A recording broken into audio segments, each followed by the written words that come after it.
Hello दोस्तों, नमस्कार। स्वागत है आपका एक बार फिर से आपके अपने यूट्यूब चैनल डिजिफ्लाई में।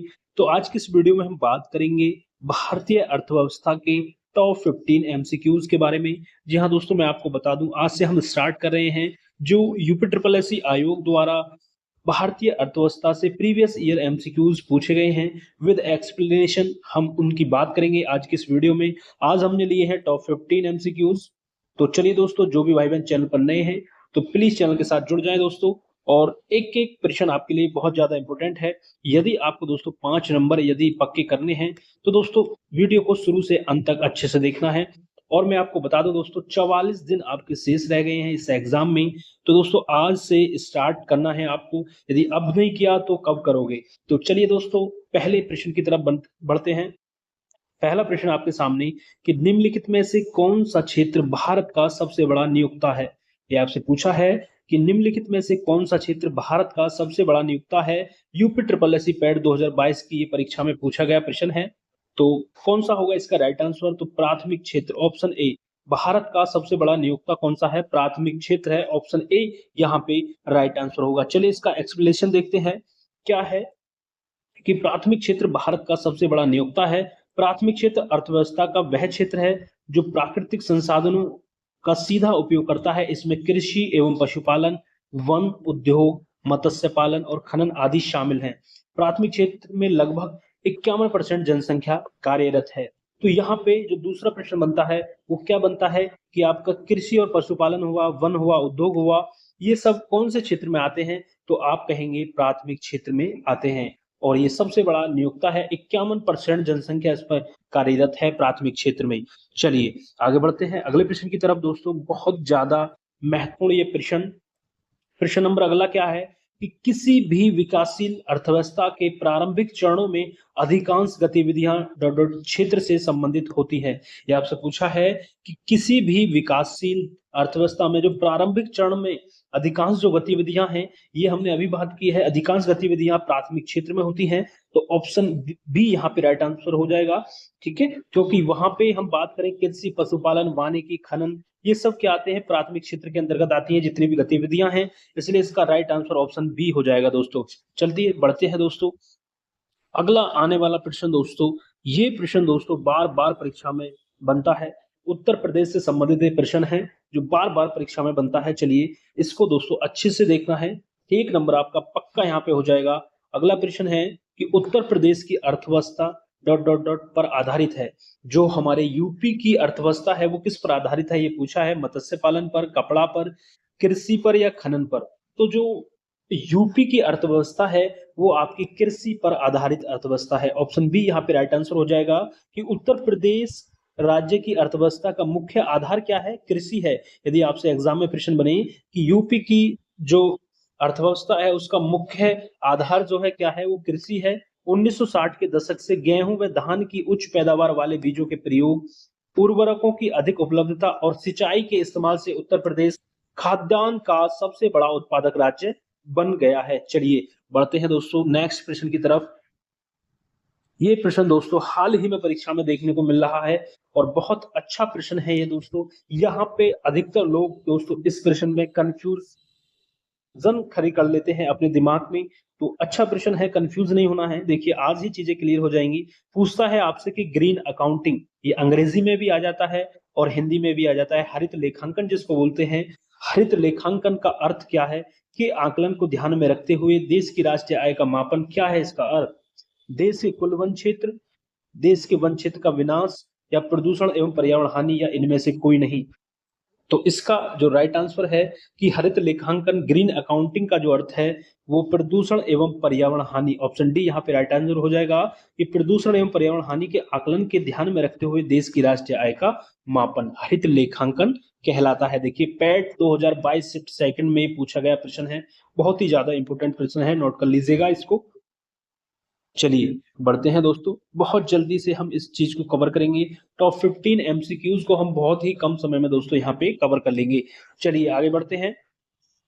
अगला प्रश्न आपके सामने कि हरित लेखांकन जो है आपका, हरित लेखांकन का अर्थ प्रदूषण एवं पर्यावरण हानि के आकलन को ध्यान में रखते हुए देश की राष्ट्रीय आय का मापन करना। यह राष्ट्रीय आय के आकलन की एक ऐसी विधि है जिसमें राष्ट्रीय उत्पाद की अभिवृद्धि में प्रयुक्त हुए प्रकृति प्रदत्त संसाधनों की 6 लागतों को राष्ट्रीय आय में से घटाया जाता है।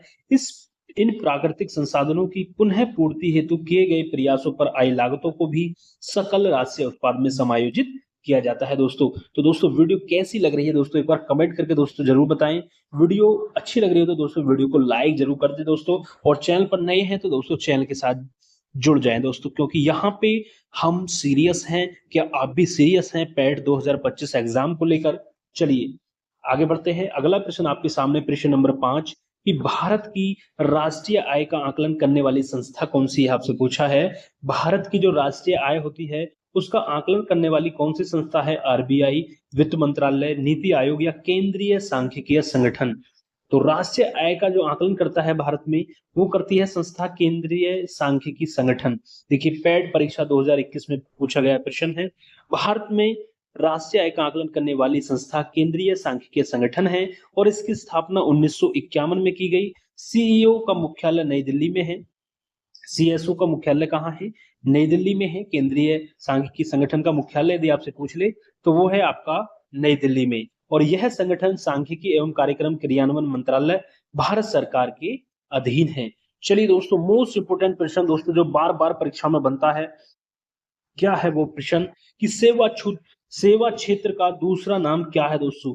ये मोस्ट इंपोर्टेंट प्रश्न है जो बार बार परीक्षाओं में बनता है। इसको दोस्तों अच्छे से तैयार कर ले, 1 नंबर पक्का हो जाएगा आपका।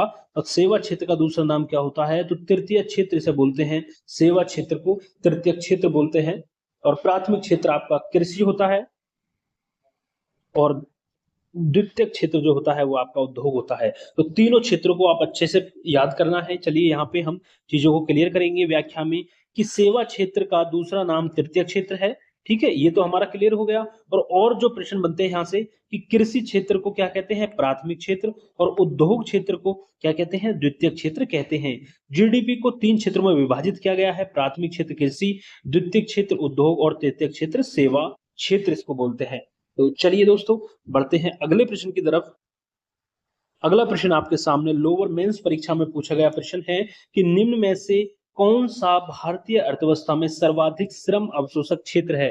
तृतीय क्षेत्र, सार्वजनिक क्षेत्र, निजी क्षेत्र या प्राथमिक क्षेत्र? तो इसका राइट आंसर होगा भारतीय अर्थव्यवस्था में सर्वाधिक श्रम अवशोषक जो क्षेत्र है। सबसे पहला प्रश्न दोस्तों इसी पर आधारित प्राथमिक क्षेत्र है। लगभग 51% जो जनसंख्या है प्राथमिक क्षेत्र से जुड़ी हुई है। ठीक है, तो इसलिए राइट आंसर हो जाएगा ऑप्शन डी।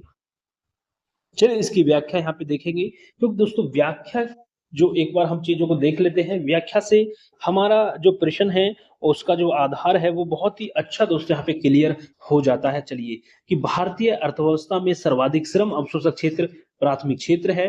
अर्थव्यवस्था के प्राथमिक क्षेत्र में गतिविधियों की सीधे प्राकृतिक संसाधनों का उपयोग करके किया जाता है। कृषि हुआ, मत्स्य पालन हुआ, खनन हुआ, वानिकी हुआ, डेयरी हुआ, ये आदि इस क्षेत्र के उदाहरण है। मतलब ये प्राथमिक क्षेत्र के उदाहरण है। आपसे एग्जाम में प्रश्न बन जाए कि मत्स्य पालन आपका या डेयरी हुआ, वानिकी हुआ, ये किस क्षेत्र के अंतर्गत आते हैं, तो आप कहेंगे प्राथमिक क्षेत्र के अंतर्गत आते हैं। अब बात करें द्वितीय क्षेत्र में उद्योग से संबंधित चीजें आती हैं, जैसे औद्योगिक उत्पादन, सूती कपड़ा, विद्युत उपकरण निर्माण आदि गतिविधियां आती हैं। और तृतीय क्षेत्र सेवा क्षेत्र कहलाता है। इसमें क्या आता है? इसमें ट्रेन हुआ, बैंकिंग हुआ, बीमा हुआ आदि आते हैं। जो सेवा होती है बैंकिंग की, बीमा की, ये क्या है? सेवा क्षेत्र के अंतर्गत आते हैं, और सेवा क्षेत्र को ही तृतीय क्षेत्र कहते हैं। चीजें क्लियर हो रही होंगी। चलिए, सार्वजनिक क्षेत्र में सरकार अधिकांश संपत्ति की मालिक होती है और ये विभिन्न सरकारी सेवाएं प्रदान करने से संबंधित अर्थव्यवस्था का हिस्सा है। तो दोस्तों अब तक आपका दोस्तों ये जो प्रश्न हमने किए, अब तक 7 प्रश्न हम कर चुके हैं दोस्तों। और अब मैं बता रहा हूं आपके जो तीनों क्षेत्र हैं प्राथमिक, द्वितीय, तृतीयक, वो बहुत अच्छे से आपके क्लियर हो गए होंगे दोस्तों व्याख्या से। और कैसे प्रश्न यहाँ से बनने हैं, क्या क्वेश्चनों की प्रवृत्ति है, वो भी आप देख रहे होंगे दोस्तों। कैसे प्रश्न यूपीएससी आयोग अपने परीक्षाओं में पूछता है दोस्तों। घुमा फिरा के प्रश्न दोस्तों रिपीटेड होते हैं, इसलिए प्रीवियस ईयर एमसीक्यूज बहुत ही ज्यादा हेल्पफुल साबित होंगे आपके इस यूपीएससी पीईटी 2025 की तैयारी में। तो चलिए अगला प्रश्न आपके सामने, प्रश्न नंबर 8 क्या है दोस्तों? बहुत कम प्रश्न अभी बचे हैं, बहुत जल्दी हम इनको कर लेंगे। चलिए प्रश्न नंबर 8, मानव पूंजी में निवेश किसके द्वारा किया जाता है? मानव पूंजी में निवेश किसके द्वारा किया जाता है? शिक्षा, चिकित्सा देखरेख, प्रशिक्षण या सभी तीन? तो मानव पूंजी में जो निवेश है वो सभी में किया जाता है, सभी तीन। ऑप्शन डी यहाँ पे राइट आंसर होगा। देखिए ये लोअर मेंस 2019 की परीक्षा में पूछा गया प्रश्न है। इसकी व्याख्या को देखेंगे और अच्छे से समझेंगे यहाँ पे कि मानव पूंजी में निवेश का आर्थिक विकास से सकारात्मक संबंध है। मानव पूंजी में निवेश से उत्पादकता में वृद्धि के साथ साथ उत्पादन भी तीव्र दर से बढ़ता है, अतः यह आर्थिक विकास का मूल स्रोत है। मानव पूंजी को नौकरी, प्रशिक्षण और शिक्षा के माध्यम से प्राप्त कौशल, प्रशिक्षण और स्वास्थ्य के रूप में वर्णित किया जाता है। दोस्तों अब यहाँ तक आ ही गए हैं तो अब कहीं नहीं जाना है, क्योंकि अब जो दूसरा पार्ट इसका शुरू होने जा रहा है वो होगा योजना आयोग तथा पंचवर्षीय योजनाएं से जो प्रश्न यूपीएससी आयोग द्वारा पूछे हैं उनके बारे में अब यहाँ पे हम डिस्कस करेंगे। चलिए बढ़ते हैं प्रश्न की तरफ। क्या है प्रश्न कि योजना आयोग के अंतिम उपाध्यक्ष कौन थे? जो प्रश्न ये बना था आपका 2022 में, तो उसके अकॉर्डिंग जब कौन थे अंतिम उपाध्यक्ष, कौन थे? श्री मोंटेक सिंह आहूवालिया, श्री आरपी सिन्हा या श्री श्यामल घोष या श्री विनय कोहली? तो अंतिम जो उपाध्यक्ष थे योजना आयोग के वो श्री मोंटेक सिंह आहूवालिया थे। ऑप्शन ए यहाँ पे राइट आंसर हो जाएगा। चलिए बात करें योजना आयोग के बारे में। दोस्तों क्या प्रश्न बनते हैं यहाँ पे योजना आयोग से, उन सभी को मैं यहाँ पे कवर कराऊंगा। कि योजना आयोग की स्थापना 15 मार्च 1950 को की गई थी, याद रखेंगे। योजना आयोग की स्थापना 15 मार्च 1950 को की गई थी और इसका मुख्य उद्देश्य देश के संसाधनों के सर्वाधिक प्रभावी तथा संतुलित उपयोग के लिए योजना बनाना था। लेकिन अब क्या हुआ कि भारत के प्रधानमंत्री योजना आयोग के अध्यक्ष होता है, ये बात ध्यान रखना। योजना आयोग का अध्यक्ष कौन होता है? भारत का प्रधानमंत्री होता है। यदि आपसे एग्जाम में प्रश्न बनता है तो आप आसानी से कर ले जाओगे। योजना आयोग किसी प्रकार से भारत की संसद के प्रति उत्तरदायी नहीं होता है। इस आयोग के प्रथम अध्यक्ष जो थे योजना आयोग के वो कौन थे? जवाहरलाल नेहरू। तथा प्रथम उपाध्यक्ष जो थे वो गुलजारी लाल नंदा थे। और बात करें फर्स्ट सीईओ, प्रथम सीईओ की, मुख्य कार्यकारी अधिकारी कौन थे? तो वो थी सिंधु श्री खुल्लर। कौन थी? सिंधु श्री खुल्लर थी, याद रखेंगे, सिंधु श्री खुल्लर थी, महिला थी। अब बात करें यहाँ पे जो योजना आयोग के अंतिम अध्यक्ष जो हैं अब जो वर्तमान में है वो नरेंद्र मोदी हैं। और बात करें यहाँ पे सीईओ की, वर्तमान सीईओ कौन है योजना आयोग का नाम जो है नीति आयोग कर दिया है, ये तो आप ध्यान रखना है। 1 जनवरी 2015 को किया था, ये भी प्रश्न पूछा जाता है कि योजना आयोग के स्थान पर नीति आयोग की स्थापना की गई। और वर्तमान में इसके सीईओ कौन है? तो ये बीवीआर सुब्रमण्यम है, मुख्य कार्यकारी अधिकारी। और उपाध्यक्ष कौन है? सुमन बेरी है। और अध्यक्ष कौन है? हमारे श्री प्रधानमंत्री नरेंद्र मोदी, जो कि अध्यक्ष होते हैं, इनको पदेन अध्यक्ष भी बोलते हैं, इनको याद रखेंगे। नीति आयोग के पदेन अध्यक्ष वर्तमान में कौन है? प्रधानमंत्री नरेंद्र मोदी, क्योंकि यहाँ पे अध्यक्ष भी प्रधानमंत्री होते हैं, तो प्रधानमंत्री नरेंद्र मोदी है। उपाध्यक्ष सुमन बेरी और सीईओ मुख्य कार्यकारी अधिकारी वर्तमान में कौन है? सुब्रमण्यम। चलिए आगे बढ़ते हैं। प्रश्न नंबर 10 कि भारत की पंचवर्षीय योजनाओं को अंतिम स्वीकृति निम्नलिखित में से किसके द्वारा दी गई? देखिए पंचवर्षीय योजनाओं से जो संबंधित महत्वपूर्ण प्रश्न पूछे गए हैं उनको यहाँ पे अब हम देखने वाले हैं। भारत की पंचवर्षीय योजनाओं को अंतिम स्वीकृति निम्नलिखित में से किसके द्वारा दी गई थी? भारत के उपराष्ट्रपति, राष्ट्रीय विकास परिषद या वित्त सचिव या वित्त मंत्रालय, किसके द्वारा दी गई? तो राष्ट्रीय विकास परिषद के द्वारा दी गई। ऑप्शन सी यहाँ पे राइट आंसर होगा। पैड 2022 में प्रश्न पूछा गया है, तो आप अंदाजा लगा लीजिए कि जो पंचवर्षीय योजनाएं हैं दोस्तों वहां से प्रश्न बनना ही है। और मैं इनको आने वाली अपनी वीडियोज में दोस्तों कराने वाला हूं, तो चैनल पर नए हैं तो यहाँ पे दोस्तों हमारे साथ जुड़ जाएं, क्योंकि कंप्लीट तैयारी हम यहाँ पे करा रहे हैं पैड 2025 की। चलिए, और जितनी भी एग्जाम आपके यूपीएससी आयोग द्वारा होंगे उन सभी की तैयारी आपको यहाँ पे देखने को मिलेगी आने वाले समय में, तो जुड़ जाए हमारे साथ। चलिए इसकी व्याख्या देखेंगे कि भारत की पंचवर्षीय योजनाओं को अंतिम स्वीकृति राष्ट्रीय विकास परिषद एनडीसी जिसको बोलते हैं द्वारा दी जाती थी। एनडीसी की स्थापना 6 अगस्त 1952 ईस्वी को की गई थी। यह एक गैर संवैधानिक निकाय है और इसका कार्य देश की पंचवर्षीय योजनाओं का अनुमोदन करना था। बात करें नीति आयोग की, तो नीति आयोग को दोस्तों थिंक टैंक के नाम से भी जाना जाता है, याद रखेंगे। थिंक टैंक के नाम से किसे जाना जाता है? नीति आयोग को। अगला प्रश्न आपके सामने कि स्थिरता के साथ विकास के उद्देश्य से निम्नलिखित में से कौन सी पंचवर्षीय योजना की शुरू की गई थी? स्थिरता के साथ विकास का जो उद्देश्य था वो कौन सी पंचवर्षीय योजना में था? चौथी, छठी, तीसरी या पांचवी? तो इसका राइट आंसर होगा चौथी पंचवर्षीय योजना। ऑप्शन ए यहाँ पे राइट आंसर होगा। चलिए आगे बढ़ते हैं। अगला प्रश्न आपके सामने कि सॉरी, यहाँ पे व्याख्या देख लेते हैं पहले प्रश्न नंबर 11 की, कि भारत में आर्थिक नियोजन की शुरुआत 1950 के दशक में प्रधानमंत्री जवाहरलाल नेहरू तथा एम विश्वेश्वरैया के प्रयासों से सुनियोजित आर्थिक विकास के लिए प्रारंभ की गई थी। चौथी पंचवर्षीय योजना जो कि 1969 से 1974 तक थी। याद रखेंगे इस सन को भी, की शुरुआत स्थिरता के साथ विकास, आत्मनिर्भरता की प्राप्ति के उद्देश्य से की गई थी। यह योजना एलन मान्ने तथा अशोक रुद्र मॉडल पर आधारित थी। इस योजना का उपनाम गॉडगिल योजना था। ठीक है, और जनसंख्या वृद्धि पर नियंत्रण लगाने के लिए इस योजना में परिवार नियोजन के कार्यक्रमों को भी लागू किया गया था। अब देखिए 2 से 3 प्रश्न आपके यहाँ से तैयार होंगे। क्या है वो प्रश्न, कि परिवार नियोजन के जो कार्यक्रमों को लागू किया गया कौन सी योजना में? चौथी पंचवर्षीय योजना में। और गॉडगिल योजना किसको कहते हैं? गॉडगिल योजना तो वो चौथी पंचवर्षीय योजना को कहते हैं। ये भी आपका क्लियर हो गया। जो गॉडगिल योजना है वो चौथी पंचवर्षीय योजना, और कब से कब तक थी ये? 1969 से 1974 तक। ठीक है, याद रखेंगे। और ये कौन से मॉडल पर आधारित थी? ये एलन मान्ने और अशोक रुद्र के मॉडल पर आधारित थी। 2 से 3 प्रश्न आपके तैयार हो गए यहाँ पे। चलिए आगे बढ़ते हैं। गॉडगिल योजना चौथी पंचवर्षीय योजना को कहते हैं। प्रश्न नंबर 12 दोस्तों, 3 प्रश्न और बचे हैं, उनको भी हम बहुत जल्दी कर लेंगे। और बहुत लास्ट का प्रश्न दोस्तों एकदम बहुत अच्छा प्रश्न है। लास्ट का प्रश्न जो बार बार आपको परीक्षा में देखने को मिलता है, उस पर हम बात करेंगे दोस्तों। बस बने रहें, थोड़ी सी देर की बात है। देखते हैं प्रश्न, कि किस पंचवर्षीय योजना के बाद रोलिंग प्लान लागू किया गया था? किस पंचवर्षीय योजना के बाद रोलिंग प्लान लागू किया? 5वीं, 7वीं, चौथी या 9वीं? तो जो रोलिंग प्लान है आपका वो 5वीं पंचवर्षीय योजना के बाद लागू किया गया था, रोलिंग प्लान। चलिए पढ़ते हैं, क्या है रोलिंग प्लान? रोलिंग प्लान जो है आपका 5वीं पंचवर्षीय योजना के बाद 1978 से 1980 लाया गया था। रोलिंग प्लान से तात्पर्य अनवरत योजना से होता है। क्या? अनवरत योजना। ठीक है, कब लागू की गई? 5वीं पंचवर्षीय योजना के बाद अनवरत योजना। ठीक है, और इस धारणा का जन्मदाता गुन्नार मिर्डल को माना जाता है। इस योजना की शुरुआत तो वार्षिक योजनाओं के माध्यम से होती है, परंतु आगे चलकर वार्षिक योजनाओं को दीर्घ अवधि योजनाओं का भाग बना दिया जाता है। इस प्रकार योजना अनवरत रूप से चलती रहती है और योजनाओं का मूल्यांकन वार्षिक आधार पर किया जाता है, और इसी आधार पर आगे की योजनाओं के नए उद्देश्य निर्धारित किए जाते हैं। भारत के योजना निर्माण में इसे सर्वप्रथम जनता सरकार द्वारा अप्रैल 1978 में लागू किया गया था। तो याद रखेंगे रोलिंग प्लान 5वीं पंचवर्षीय योजना के बाद लगाया गया 1978 से 1980 के बीच। इसका तात्पर्य क्या है? अनवरत योजना। ठीक है, चलिए, और सबसे पहले जनता सरकार द्वारा 1978 ईस्वी में से लागू किया गया।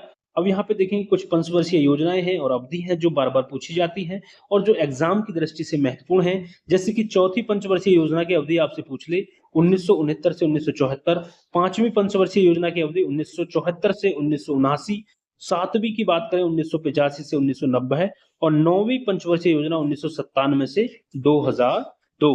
चलिए आगे बढ़ते हैं अगले प्रश्न की तरफ। अगला प्रश्न आपके सामने 13वां प्रश्न है। 2 प्रश्न और बचे हैं, चलिए जल्दी से जल्दी करते हैं इनको।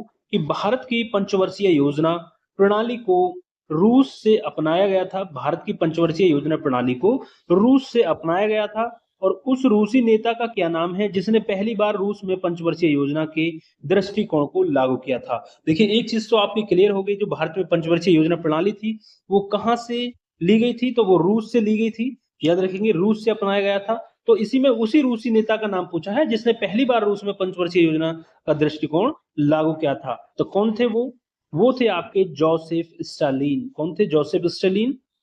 ऑप्शन बी यहाँ पे राइट आंसर होगा। देखिए लोअर एग्जाम 2019 में पूछा गया है, फिर दोबारा रिपीट हुआ है इंस्ट्रक्टर की परीक्षा में 2023 में। तो बार बार रिपीट होने वाला ये प्रश्न और बहुत ही अच्छा और मॉडरेट प्रश्न इसको बोल सकते हैं, जोसेफ स्टालिन। दोस्तों ऑप्शन बी यहाँ पे राइट आंसर होगा। जोसेफ स्टालिन के बारे में पढ़ते हैं कि जोसेफ स्टालिन एक प्रसिद्ध रूसी राजनेता थे जिनका कार्यकाल 1924 से 1953 तक रहा।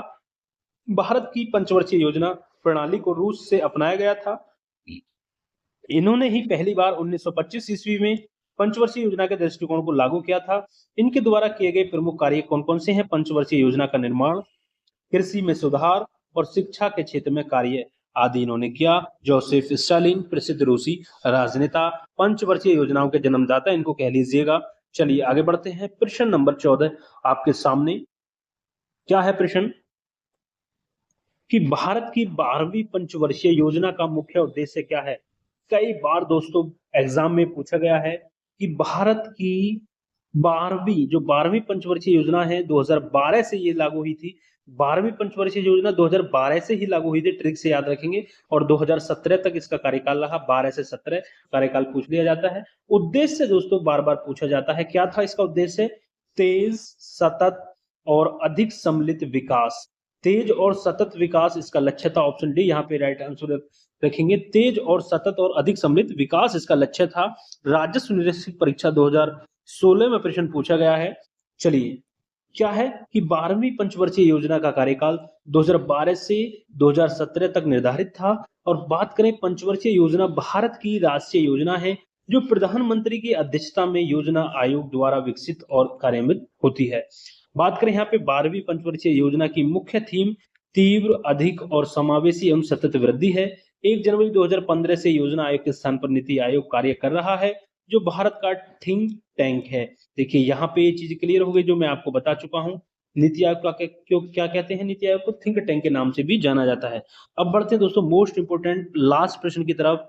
गरीबी हटाओ का नारा जो है आपका, गरीबी हटाओ का नारा किस पंचवर्षीय योजना काल में दिया गया? गरीबी हटाओ, तो इसका राइट आंसर होगा 5वीं पंचवर्षीय योजना, ऑप्शन ए। गरीबी हटाओ का नारा 5वीं पंचवर्षीय योजना 1974 से 1979 में जो तक थी उसमें दिया गया। यद्यपि गरीबी निवारण संबंधी सभी महत्वपूर्ण कार्यक्रम 6ठी योजना में शुरू किया गया था। तो गरीबी हटाओ का नारा 5वीं पंचवर्षीय योजना में दिया गया था दोस्तों। तो ये थे दोस्तों टॉप 15 प्रश्न इंडियन इकोनॉमी से। तो कैसे लगे दोस्तों प्रश्न, कमेंट करके जरूर बताइएगा दोस्तों। और दोस्तों वीडियो पसंद आई हो तो वीडियो को लाइक शेयर जरूर करें। कितने प्रश्न आपके दोस्तों सही हुए वो दोस्तों कमेंट करके हमें बताइएगा। कितने प्रश्न आपने सही किए ये हमें जरूर बताना है आप। तो मिलते हैं दोस्तों बहुत जल्द ऐसी नई वीडियो के साथ। तब तक के लिए दोस्तों जय हिंद, जय भारत। दोस्तों चैनल पर नए हैं तो दोस्तों चैनल को सब्सक्राइब करना ना भूलें। धन्यवाद।